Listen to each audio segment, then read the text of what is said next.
Docteur Abdoulaye Diallo, bonjour. Bonjour.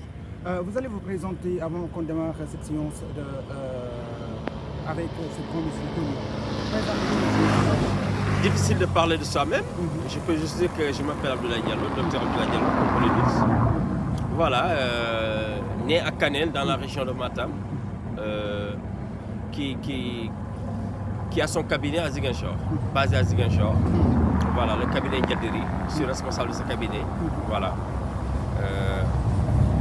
tey dañuy ñëw waxtaan ak le grand docteur bi nga xamante ni certes dootuñ ko présenté wax na ko léegi ci nasaraan moo ngi nekkee fii ci douane Ziguinchor cabinet am tudd cabinet Ndiadiri waaye dañu ñëw waxtaan ci benn feebar bu spécial lu tax ma ne feebar bu spécial doon benn feebar goo xamante ni dafa lëmbee docteur Abdoulaye Diallo ci feebar boobu la ñuy waxtaanee est-ce que mën nga ci ñëw détailler ñu ko expliquer ñu un tout petit peu feebar bi nga xamante ni mooy hémorroïde. Hémorroïde, c'est dû à la colopathie fonctionnelle ou chronique ou bien à un ventre très sale, si on parle français facile. C'est quand le ventre est trop sale, parfois les intestins bouchés, via colopathie et tout ça, qui donne les hémorroïdes, qui donnent des maux de dos, qui donnent la chaleur corporelle, qui donnent des maux de pieds ou bien les pieds qui chauffent en bas, le regard flou, la tête qui fait mal, l'halitose, autrement dit mauvaise haleine en français facile. Donc je peux juste dire que hémorroïde, c'est une maladie due à un ventre non déparasité. Un ventre très sale. Et une alimentation faible en fibres. Vous savez qu'ici, chez nous, on mange presque pas les fruits et les légumes. Voilà, donc c'est dû aussi à cette mauvaise alimentation. Bon, on ne peut soigner les hémorroïdes sans déparasiter complètement le ventre, enlever toute colopathie fonctionnelle ou chronique qu'elle soit, enlever toute forme de constipation, enlever tout verre et tout ce qui est dégueulasse dans le ventre, de manière générale. Il faut d'abord passer par le ventre, il faut soigner le mal à la racine. Par exemple, moi, j'ai un médicament que je donne à mes patients, c'est une prise unique. En 8 heures de temps, tout ce qui est dans le ventre, ou si c'était la colopathie ou chronique ou fonctionnelle, ça finit le même jour. Incroyable, mais vrai. Le lendemain, vous commencez le traitement, le médicament que je vais donner pour le traitement des hémorroïdes. En 3 semaines, c'est fini, c'est terminé. D'ailleurs, en 2 semaines, c'est fini. Vous allez voir une nette amélioration, mais vous continuez le traitement jusqu'à 3 semaines pour l'éradiquer complètement. Et les hémorroïdes aussi provoquent aussi la plupart l'impuissance sexuelle, entraîne l'impuissance sexuelle. Avant même l'impuissance sexuelle d'abord, c'est rétrécissement sexuel, éjaculation précoce, après faiblesse sexuelle, avant d'être impuissance sexuelle. Parce que tous ces quatre-là ne sont pas pareils. Rétrécissement sexuel, éjaculation précoce, faiblesse sexuelle, impuissance sexuelle, tous ces 4 symptômes ne sont pas pareils. Chacun de ces symptômes a sa manière d'être soigné. Voilà. On ne peut pas donner à quelqu'un qui est faible sexuellement des médicaments d'impuissance sexuelle. On ne peut pas donner à quelqu'un qui a l'impuissance sexuelle des médicaments de faiblesse sexuelle. On ne peut pas donner à quelqu'un qui a une éjaculation faciale ou précoce, comme on le dit dans notre vocabulaire.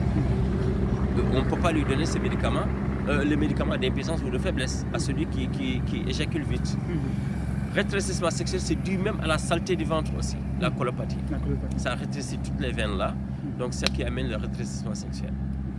Voilà. Si c'est chez la femme, quand le ventre est sale, ça peut entraîner les hémorroïdes, mais ça peut aussi entraîner les kystes ovaires, les trompes bouchées et tout ça. D'une manière générale, grosso modo, quand le ventre est sale, l'homme est malade. Voilà, même la voiture a toujours besoin de ce qu'on appelle vidange, vidange du moteur, mettre une nouvelle huile. Bien entretenir. Voilà, l'entretien, c'est le ventre les Occidentaux, nous tous on l'a appris par exemple à l'école, on dit qu'il faut se déparasiter le ventre chaque 3 mois une fois. Nous, on peut faire 100 ans sans se déparasiter le ventre. Et c'est ça le mal. Et on consomme trop de riz. Et le riz n'est pas bon pour les hémorroïdes aussi. Voilà. Très bien.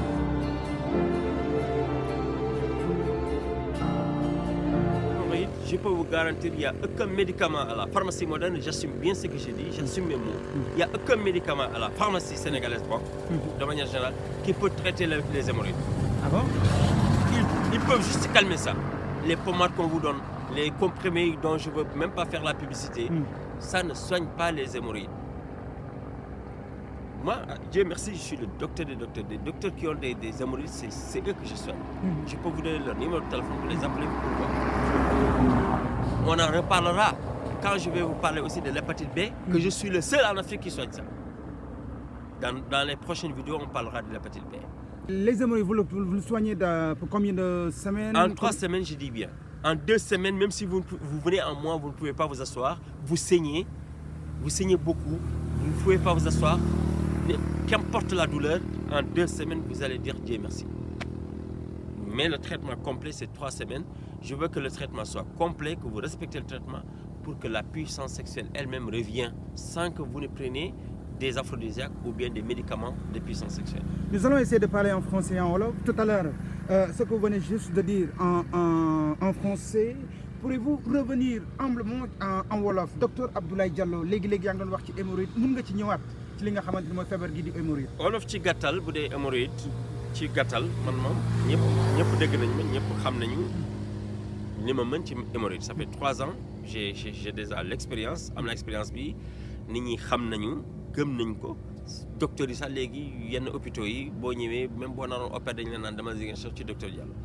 Hémorroïde li ma ci gàttal dama leen ne feebar bi ci biir bi lay jógee biir bu tilim moo koy indi biir bu tilimee day indi lu ñuy wax colopathie day boucheloo intestin yi day xeeñaloo gémmiñ day indi ulcère fii day jam ngay am ay reflux gastrique loolu biir bu tilim moo koy indi biir bu tilimee ndigg day métti biir bu tilimee fii ba fii day métti di tàng loolu nag boobaa la ñuy wax hémorroïde bi ñëw na hémorroïde interne bi biir bu tilimee tànk yi ci suuf day tàng biir bu tilimee bopp day métti biir bu tilimee bët day lëndëm biir bu tilimee 37 maladies lay indi ci nit.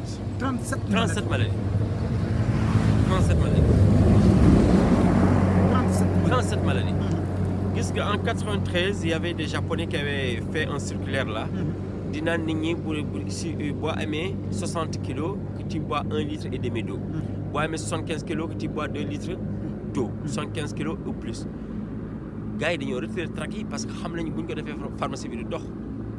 parce que booy naan 1 litre et demi au réveil à jeun doo mës a feebar dara doo jot. xanaa ay feebar accidentel damm naa wala nangam. comprendre parce que biir mooy nit. léegi kenn mënu la faj hémorroïde raxasul biir bi. feebar boo koy faj. ndey ji ci ndey ji ngay dem nga faj ndey ji doo nga faj. mënoo faj fekk fajoo ndey bi il faut nga dindi ndey bi. biir bi ngay njëkk a traité man soo koy traité benn yoon ngay naan garab bi lépp lu noonu ci biir bi même jour lay génn mu ngi mel ni biir moom lu mu métti ak lu la mënta dal même buñ la lekkaloon wala naan loon dara. ak lu mu mun nekk sa biir lu ci mënta nekk même 30 ans de souffrance avec le ventre boo ñëwee ci man benn yoon ngay naan garab bi mu jeex. alhamdulilah très bien docteur Abdoulaye Diallo xanaa nga fàttali ñu adresse bi yow ban côté nga nekkee. maa ngi Ziguinchor. quartier Périsac. école Sakho. école Sakho laaj kër docteur Diallo xam na. très bien. boo ñëwee Ziguinchor taximan boo nee kër docteur Diallo Périsac école Sakho xam na ko. numéro téléphone bi moom ngeen di gis noonu. en bas de l'écran. déjà wax nañ affaire kii tey ku la soxla woon diggante lundi ba dimanche ba vendredi ba samedi lundi mardi mercredi jeudi vendredi fan ak fan ngay nekk. lundi maa ngi Bignona 8h ba 13h. su ma wàccee 13h wàcc na. du ma recevoir ati ba le lendemain mardi mercredi maa ngi Ziguinchor. mardi mercredi 8h ba 18h maa ngi Ziguinchor mais 8h 13h 13h ma jël pause ba 16h. 16h 18h ma reprendre. Périsac école Sakho ñëpp xam nañ ko. mardi mercredi jeudi nag matin rek laay nekk Périsac école Sakho c'est de 8h à 13h. les après-midi de jeudi je suis au Cap Skirring. ci hôtel bi ñu wax Régal. waaw foofu laay recevoir entre 15h et 18h ma wàcc. vendredi repos la je prends le vol pour Dakar samedi dinaa recevoir sama kër Petit Mbao. Petit Mbao aussi boo ñëwee Petit Mbao rek boo laajee pharmacie Mame Fama Ndiaye boo ñëwee ba ci pharmacie Mame Fama Ndiaye bi y a 3 doodaan yu toppante 3e doodaan bi rek à gauche tu verras ma maison. voilà. très bien merci beaucoup jërëjëf docteur Abdoulaye Diallo ñoo ngi lay jaajëfal bu baax a baax merci.